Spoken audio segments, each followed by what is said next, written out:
Haleluya. Haleluya. Puji Tuhan. Terima kasih kepada Tuhan Yesus sebagai kepala gereja kita. Amin. Yang boleh memperkenankan saya untuk berdiri di depan sini. Oh iya, terima kasih. Juga terima kasih buat Bapak Ibu Gembala, Pak Sen dan Ibu Ruth yang kami sudah kenal 27 tahun yang lalu. Waktu itu beliau masih muda. Sekarang juga bertambah muda. Dan saya senang karena di antara yang ada di sini saya yang paling muda. Umur baru 17 tahun. Baik, saya mendapat tugas yang sangat mulia dari Pak Sen. Sekaligus diberikan tema dan ayat. Dan saya gumuli selama seminggu. Hari Minggu kalau nggak salah Bapak, malam-malam ya saya kemudian saya gumuli seminggu juga. 3 malam sebelumnya, berarti hari Sabtu malam, Jumat malam, dan Kamis malam. Istri saya nanya, kenapa malam nggak bisa tidur? Saya tidur, tapi setelah itu terbangun. Dan saudara tahu terbangun itu yang mental di sini apa yang akan dikotbahkan terus. Ini bicara terus sehingga besoknya saya mesti koreksi lagi. Kemudian malam begitu lagi, besoknya koreksi lagi. Semalam lagi dari Sabtu kemarin masih saya koreksi lagi. Jadi saya tahu ini adalah yang dari Tuhan. Dan jujur saya agak berat kesini. Temanya berat sekali, ya. Tapi ya udah, karena udah disuruh jadi nggak bisa enggak kan. Hidup yang berdampak, betul ya maksudnya. Temanya hidup yang berdampak.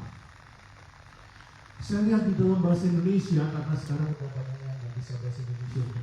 Berdampak, apa artinya berdampak itu?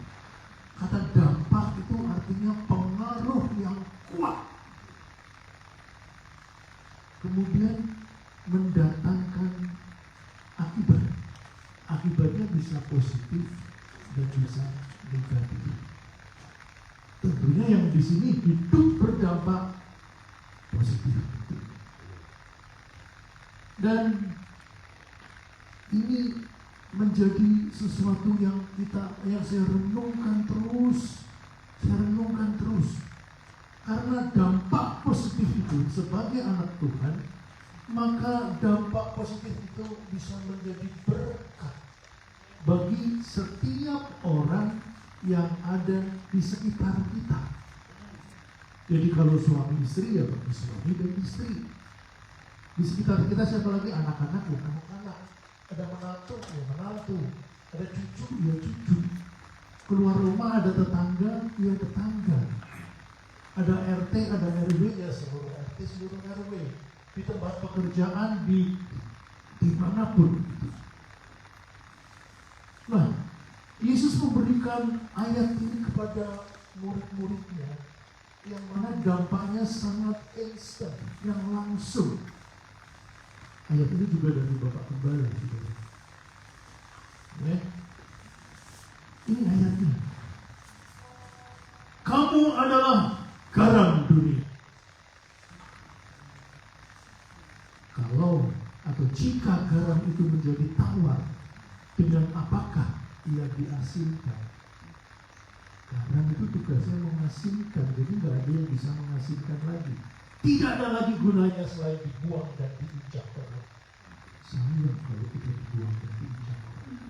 Jadi kita harus benar-benar punya dampak yang bisa mengasinkan. Kemudian ayat yang ke-14 di situ dikatakan kamu adalah terang dunia. Saudara kalau gelap-gelap kemudian ngambil senter, hidup di mana gelapnya? Enggak ada. Dan dampaknya instan saat itu juga terang. Dan kita adalah terang dunia. Kota yang terletak di atas gunung tidak mungkin tersembunyi. Kalau tersembunyi pasti di bawahnya. Kalau di atasnya nggak bisa tersembunyi. Ya. Terus Lagi pula orang tidak menyalakan pelita itu lalu meletakkannya di bawah gantang, ditaruh di bawah, tapi ditaruh di atas kaki dia sehingga menerangi semua orang yang ada di dalam rumah itu. Demikianlah hendaknya terangmu bercahaya di depan orang banyak, supaya mereka melihat perbuatanmu, perbuatan yang baik, dan memuliakan Bapamu yang di surga. Saudara, saya renungkan, saya baca, saya kenal ayat ini udah sekian puluhan tahun yang lalu, tapi saya bingung harus ngomong apa. Ya, nah, bagaimana supaya hidup kita disebut garam dan terang dunia? Jadi nggak cuma sekedar slogan saja, tapi bagaimana supaya hidup saya ini benar-benar menjadi garam dunia, menjadi terang dunia.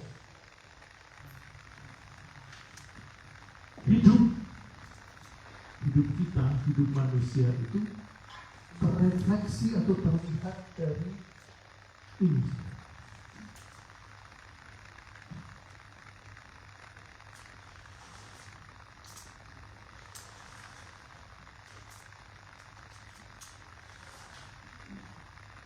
Hidup kita terrefleksi dari yang pertama, perkataan kita. Dari perkataan kita.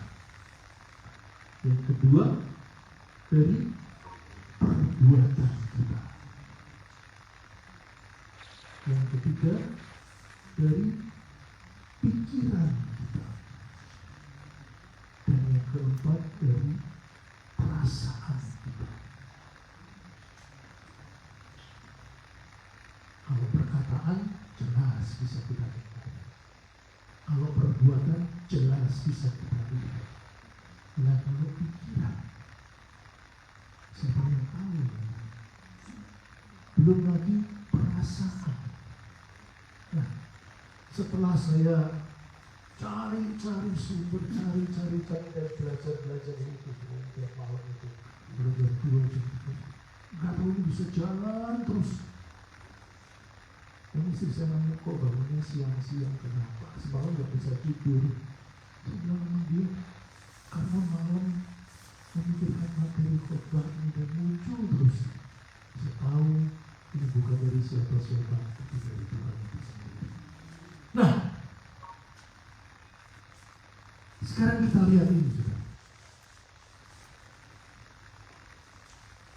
Perkataan. Jadi kita lihat satu-satu ya. Sudah sebelumnya. Tadi ada perkataan, perbuatan, pikiran, dan perasaan. Nah, keempat ini kalau dikombinasikan, digabung jadi satu, maka itu adalah karakter. Jadi kalau dia karakternya orang itu bla bla bla bla bla, dia dilihatnya dari perkataannya, perbuatannya, pikirannya, dan perasaan. Dan nanti kita akan belajar dalam pikiran dan perasaan itu muncul perkataan dan perbuatan. Jadi harus gimana nantinya? Nanti deh kita bahas satu-satu aja. Dan sumbernya tidak lain dari firman Tuhan. Ya? Nah, firman Tuhan mengajarkan kepada kita beberapa ayat. Saya cari ayatnya hampir dapat 10. Tapi waktunya sampai jam 5. Jadi saya cuma ambil beberapa ayat saja.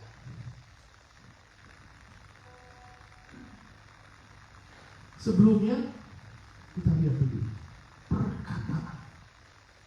Saudara, perkataan itu dihasilkan atau diproduksi oleh lidah yang notabene anggota tubuh yang paling kecil. Ya, ada penyanyi Indonesia yang menyanyikan lidah itu tidak bertulang. Ya. Nah, ini merupakan lidah, merupakan organ tubuh yang paling kecil, tapi saudara, dampaknya begitu besar. Dampaknya begitu besar. Dan oleh sebab itu, firman Tuhan mengajarkan kepada kita beberapa ayat ini. Gak banyak ambil bukti aja, kalau 10 nanti betul-betul sampai sore. Yang pertama, Mazmur 34 ayat yang ke-13. Saya bacakan. Jagalah lidahmu terhadap yang jahat, dan bibirmu terhadap ucapan-ucapan yang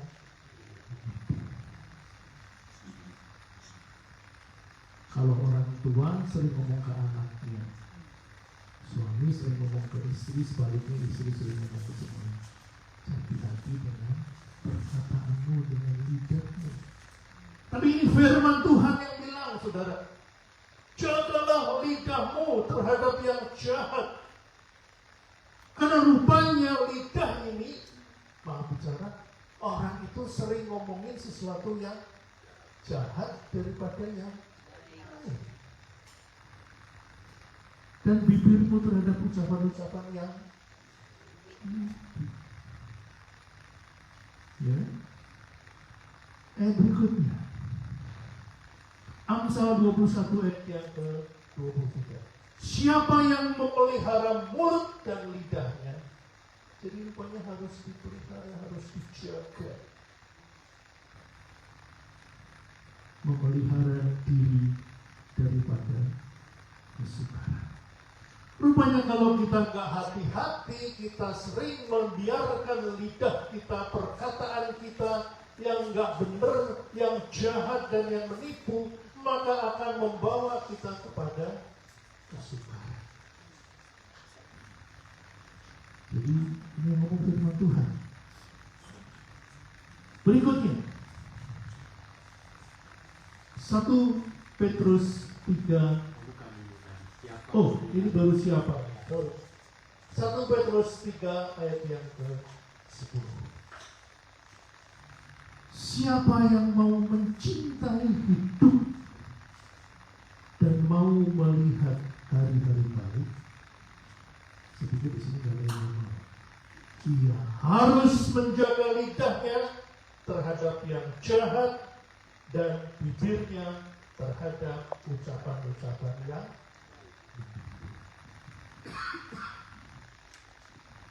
baru 3 ayat.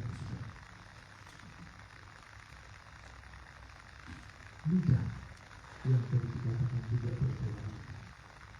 Firman Tuhan sudah ngomong di dia. Firman suatu. Ya, banyak ayatnya saya enggak teruskan semua. Nah, ini peringatan. Jangan sampai lidah kita ini tidak terkendali. Ini yang ngomong firman Tuhan, bukan saya. Coba kita lihat.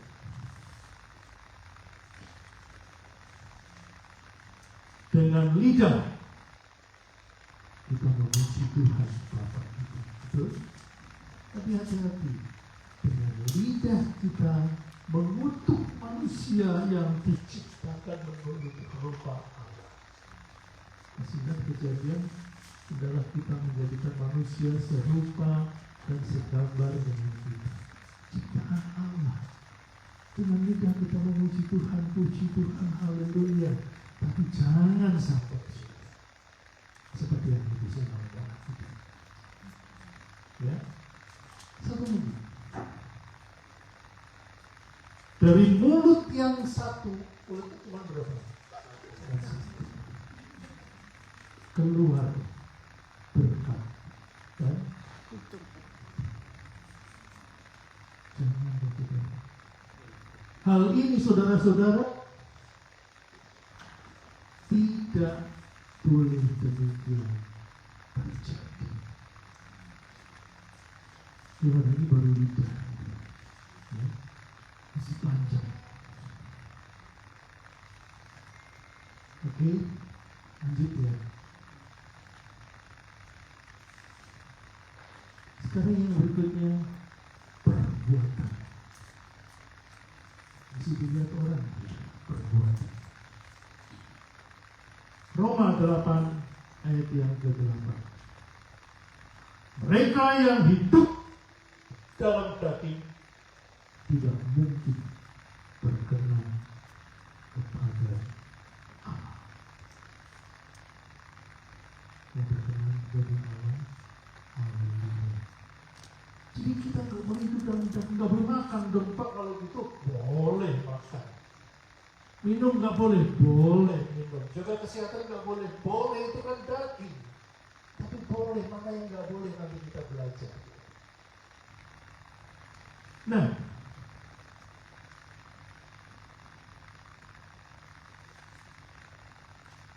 ini sebabnya.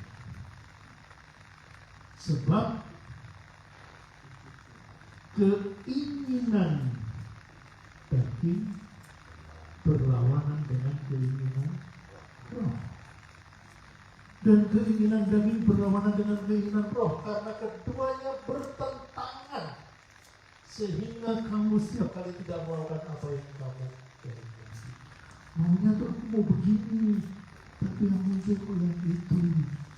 Maunya begini, tapi yang muncul kok itu. Minta Tuhan. Minta Tuhan, karena kita tidak mampu. Kita tidak bisa. Kita nggak bisa dan kita nggak mampu. Hanya Tuhan yang bisa memampukan.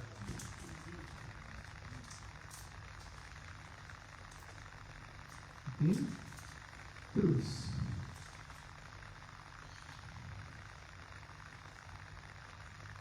Kalau tadi ada yang nanya dalam hati, makan nggak boleh, oh boleh.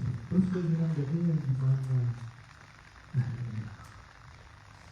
Kalau saya baca ya, nggak bagus mungkin dibaca-baca gitu, ya. Ya, nggak usah dibaca. Tahu lah udah. Oke. Terus.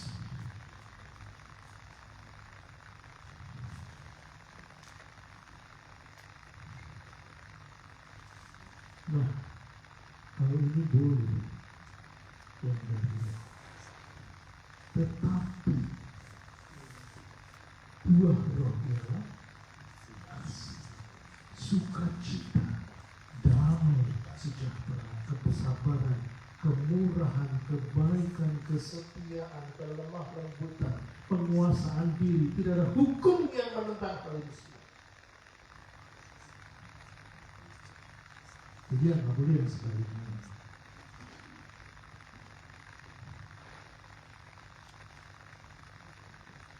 Oke? Barang siapa menjadi milik Kristus, ia telah menyalibkan daging dengan segala nafsu dan keinginannya. Jikalau kita hidup oleh roh, baiklah kita hidup dipimpin oleh roh. Pimpin oleh Roh Kudus.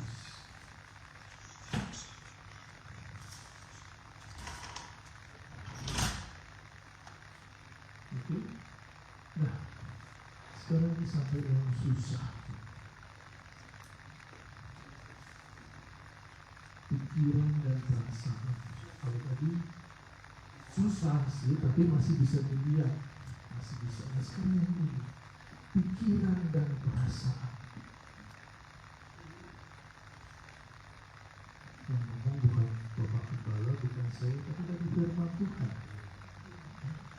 Tidak ada orang yang tahu pikiran dan perasaan kita, betul? Selain kita sendiri. Dan siapa lagi yang tahu? Roh Kudus yang tahu. Anehnya pikiran dan perasaan ini menentukan baik atau tidaknya perkataan dan perbuatan kita.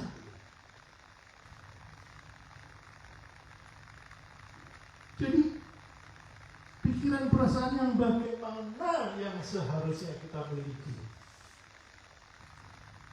Terus disuruh bagaimana ini? Kalau bahasa Prancisnya disuruh piye gitu. Ada yang jadi bahasa Jawa nggak tahu. Piye gitu. Harus gimana gitu.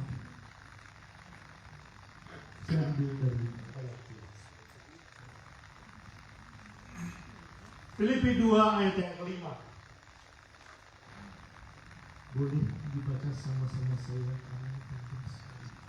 2, 3. Hendaklah kamu dalam hidupmu bersama menaruh pikiran dan perasaan yang terdapat juga dalam Kristus Yesus. Saya kenal ayat ini udah lama sudah. Waktu kami di Ketapang, berapa ya Pak? Mungkin 10 tahun yang lalu dulu. Sampai dijadikan ayat hafal. Begitu ketemu dengan Bapak Gembala, almarhum Bapak Mandu, ketemu ayat ini. Jadi 2 ayat 5. Hendaklah hidupmu bersama Allah. Oh, apa artinya? Kita baca satu-satu ya. Kata hendaklah. Menurut Alkitab dan Kamus Bahasa Indonesia, kata hendaklah itu sebuah anjuran, nasihat, atau perintah yang seharusnya dilakukan. Jadi kata hendaklah itu mendesak sekali, merupakan anjuran. Nggak mampu dengan anjuran, nasihat. Nggak mampu dengan nasihat, perintah yang harus dilaksanakan. Artinya anjuran dan perintah yang harus dilakukan. Dalam terjemahan Alkitab Bahasa Indonesia, kata ini sering dipakai. Saya nyontek dari beberapa yang lalu yang saya baca. Ya, sudah ada vaksin. Kasih lihat ini, kamu kasih tema tadi. Dalam terjemahan Alkitab Bahasa Indonesia, kata ini sering dipakai untuk menyatakan panggilan rohani bagi orang percaya agar hidupnya sesuai dengan kehendak Tuhan. Kita mesti lebih dulu, baru nanti kita bisa mencoba untuk menjalani. Oke? Kemudian, hendaklah dalam hidupmu bersama, jadi hidup bersama, ya, dalam satu komunitas. Kemudian menaruh pikiran. Kata menaruh itu berarti bukan milik kita, gitu, ya. Dan ngambil dari mana, kemudian ditaruh. Jadi menaruh artinya bukan milik kita. Jadi kalau dia ngomong pikiran dan perasaan kita yang sesuai dengan kehendak Tuhan, itu pasti bukan dari kita. Menaruh pikiran dan perasaan dari mana yang terdapat juga dalam Kristus Yesus. Saya buka Kamus Besar Bahasa Indonesia, saya buka Alkitab, saya buka Concordance. Pasang kenal Concordance. Kemudian ketemu. Menaruh pikiran dan perasaan artinya memusatkan perhatian, niat, sikap, serta kesadaran batin secara sungguh-sungguh pada suatu hal. Ini tidak bisa kalau tidak tahu begitu.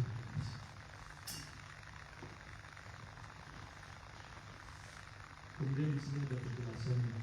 Frasa ini seringkali merujuk pada konsep penyerahan sikap mental dan emosional agar selaras dengan teladan atau prinsip Kristus.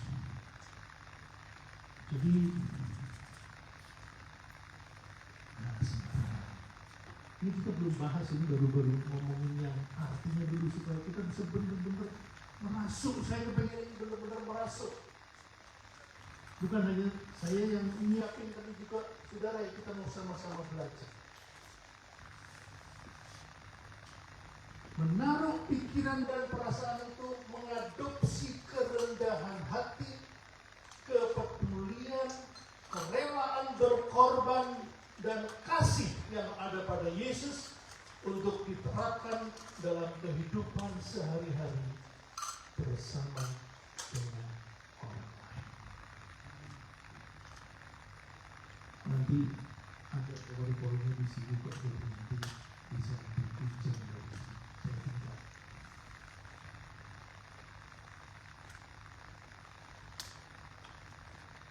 Tadi ada dua ya, pikiran dan perasaan.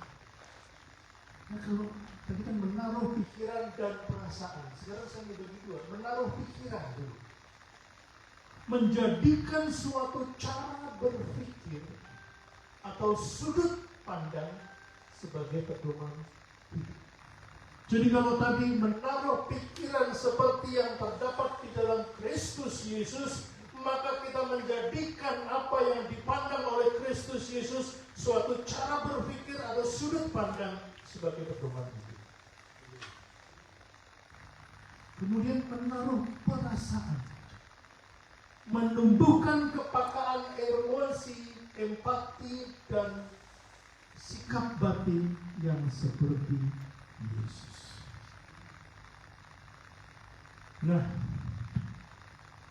kalau yang itu kira-kira lebih mantap kan tadi bacanya, ya. Hendaklah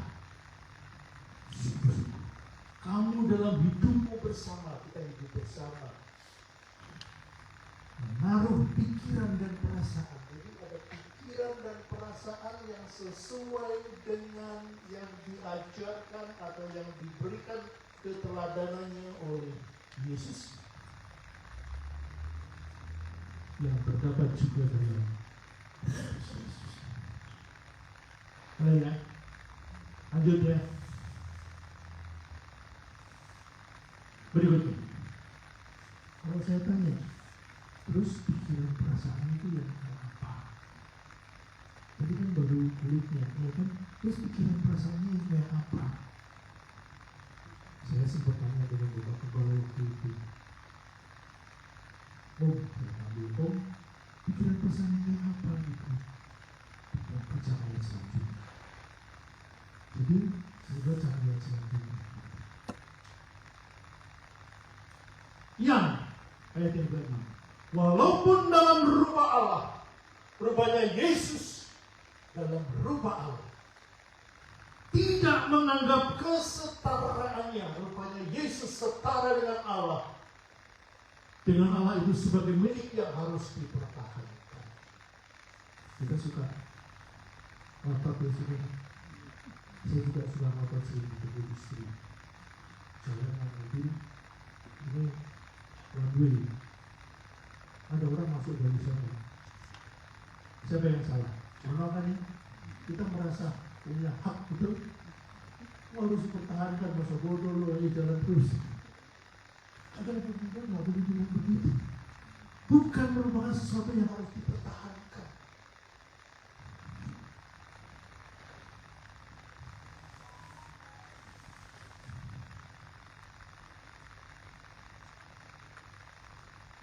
Yang walaupun rupa Allah tidak menganggap kesetaraannya dengan Allah itu sebagai milik yang harus dipertahankan. Jadi yang suka ngotot-ngotot itu pikiran ini harus dipertahankan. Ya. Kau tahu Yesus itu Allah? Saya tidak tampilkan ayatnya. Yohanes 1 ayat 1 katakan apa saja. Pada mulanya adalah firman, dan firman itu bersama-sama Allah, dan firman itu adalah Allah. Betul? Kemudian ayat 14 bilang apa saudara? Firman itu telah menjadi manusia. Ya. Kemudian diam di antara kita, dan kita telah melihat kemuliaannya, yaitu kemuliaan yang diberikan kepadanya sebagai anak tunggal Bapa. Siapa dia? Yesus. Penuh kasih dan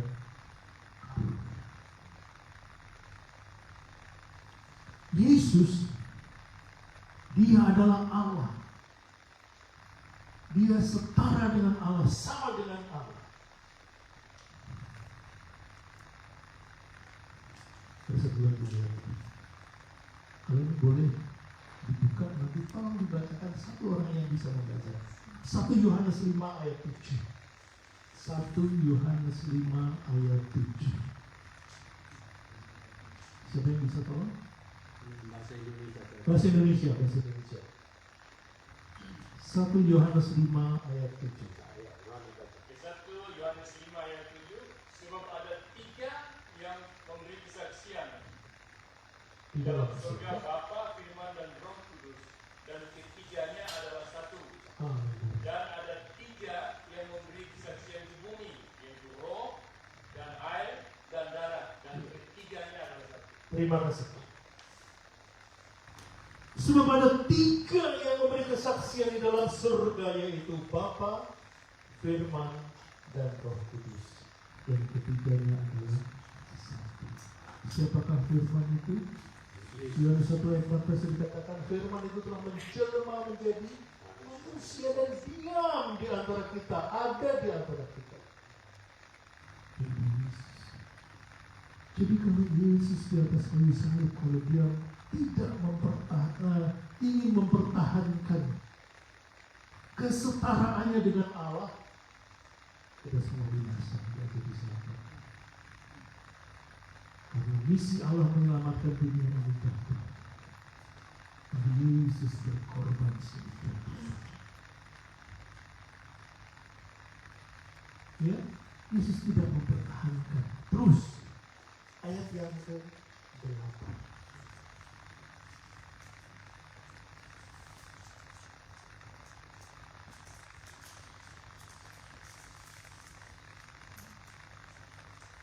Melainkan telah mengosongkan dirinya sendiri dan mengambil rupa seorang hamba dan menjadi sama dengan manusia. Mengosongkan diri itu kan apa, saudara? Benar-benar dihilangkan apa yang ada di diri. Harga diri, ego, keakuan, ini yang harus dihilangkan. Yesus berkata, kalau kau mau ikut aku, pikul salib dan sangkal diri. Jadi pikul salib siapa pikul seberapa lebih. Bukan harafiahnya begini, tapi ada banyak hal yang harus kita tanggung. Nah, jadi kita mengosongkan diri dan mengambil rupa seorang hamba. Yesus mengambil rupa seorang hamba dan menjadi sama dengan manusia, kayak jadi kacung, jadi budak, jadi jongos. Yang ke-8.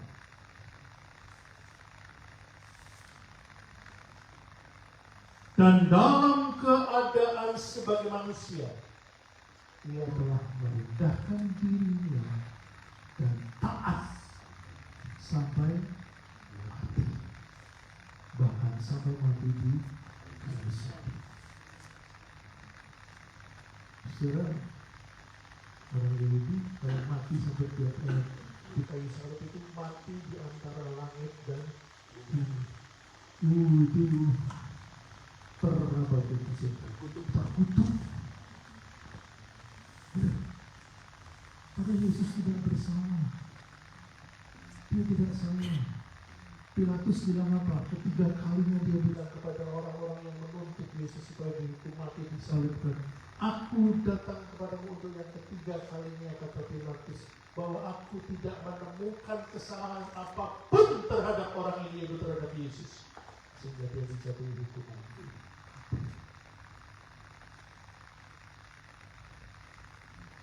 Itu tersendiri lagi, apakah itu paling paksa mati. Terus jadi mati di kayu salib terkutuk. Kasihan kan anak Allah yang sedemikian rupa luar biasa, dan di dalam hidupnya tidak pernah berbuat salah satu nokta pun, satu titik pun tidak.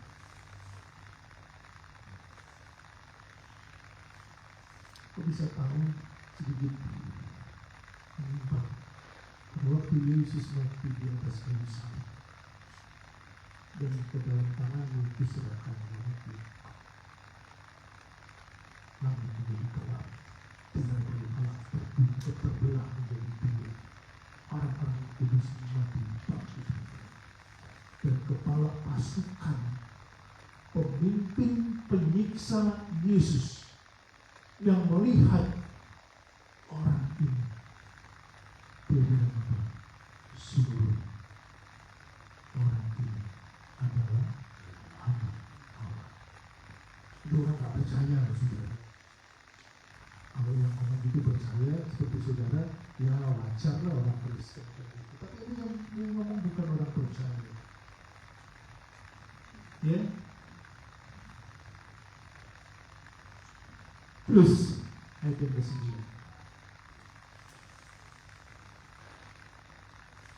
Itulah sebabnya Allah sangat meninggikan dia dan mengaruniakan kepadanya nama di atas segala nama. Alhamdulillah. Sampai sekarang sudah. Waktu Yesus bilang dalam Yohanes 14 ayat yang ke-6, akulah jalan dan kebenaran dan hidup, tidak ada seorang pun yang sampai kepada Bapa kecuali melalui aku, kata Yesus. Tidak ada satu pun orang yang komplit yang kemudian naik banding ke mahkamah konstitusi bilang orang ini bohong, saya bisa buktikan bla bla bla. Karena Allah sendiri yang mengaruniakan nama di atas segala nama. Makanya kalau kita berdoa, kita bilang apa? Di dalam nama Tuhan Yesus Kristus.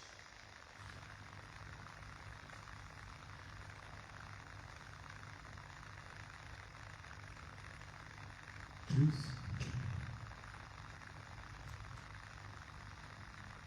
supaya dalam nama Yesus tekuk lutut, bertekuk lutut segala yang ada di langit dan yang ada di bumi dan yang ada di bawah bumi. Nah, cuma di bumi tok, yang di langit maupun yang di bawah bumi bertekuk lutut karena Yesus yang begitu luar biasa. Jadi beruntung saudara kalau kita dipilih menjadi anak-anak tebusan Yesus. Jadi saya sempat ngobrol dengan Bapak Sekretariat dari Bandung yang mengatakan, tapi adik saya, ipar saya belum mau percaya kepada Yesus. Kok dalam doa? Ya, kok dalam doa ajak ngobrol santai dulu, kemudian pelan-pelan masukkan nama Yesus.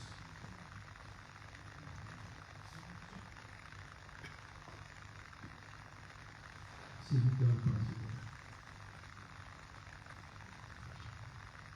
Dan segala lidah mengaku,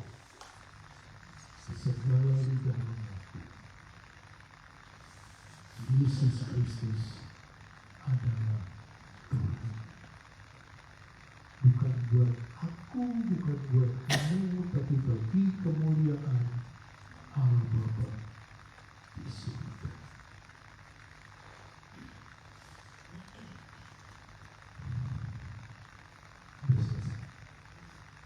Ya, jadi rupanya hidup yang berdampak yang diberikan Pak Akses itu tidak sekedar kita aja. Kamu adalah garam dunia, kamu adalah terang dunia. Bagaimana hidup kita yang tadi dikatakan terrefleksi dalam 4 hal, itu perkataan, perbuatan, dan pikiran dan perasaan. Itu kalau disambung semua menjadi berdampak positif bagi orang-orang di sekitar kita. Pikiran dan perasaan yang terdapat di dalam Yesus. Kuncinya di sini. Ya, kalau soal perkataan sudah boleh datang ke sekolah, institut, belajar public speaking, mau belajar ini, mau belajar itu bisa. Yang perbuatan bisa. Meskipun kalau menurut 15 standarnya juga tidak gampang. Tapi ada yang lebih dari itu, yaitu pikiran dan perasaan yang terdapat di dalam Kristus. Ada ayat yang mengatakan bahwa anak manusia datang bukan untuk dilayani, tetapi untuk melayani. Ya. Matius 20 ayat yang ke-28.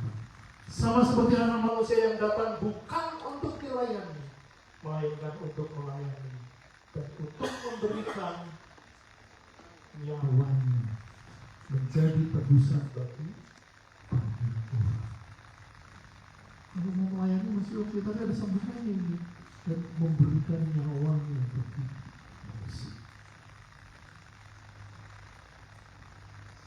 Ada musik boleh cerita.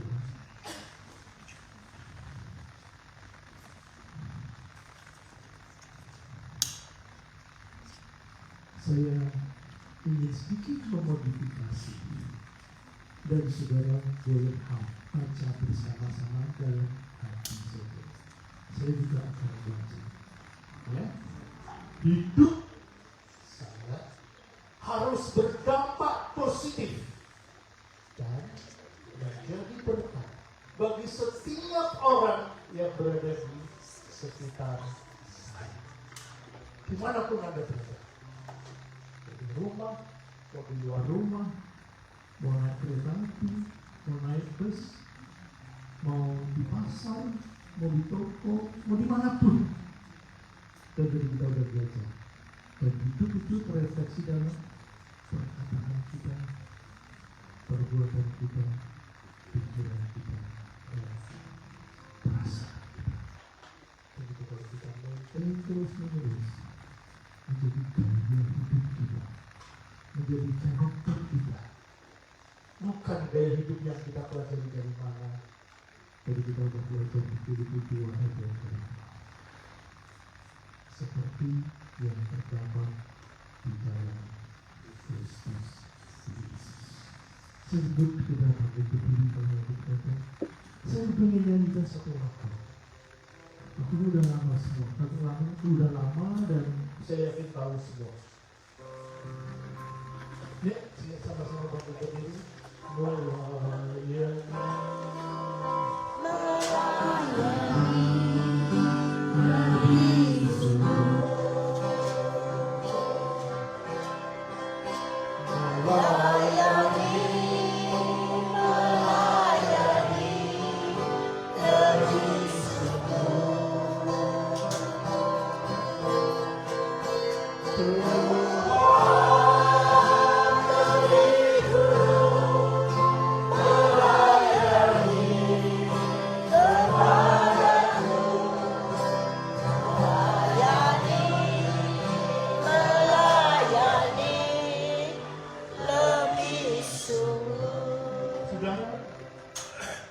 Ada banyak yang bisa kita kerjakan kalau kita ingin melayani Tuhan.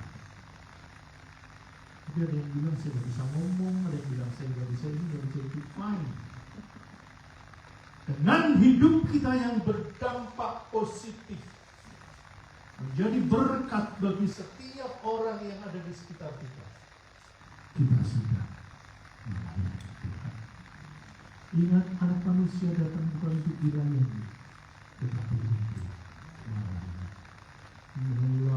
melayani.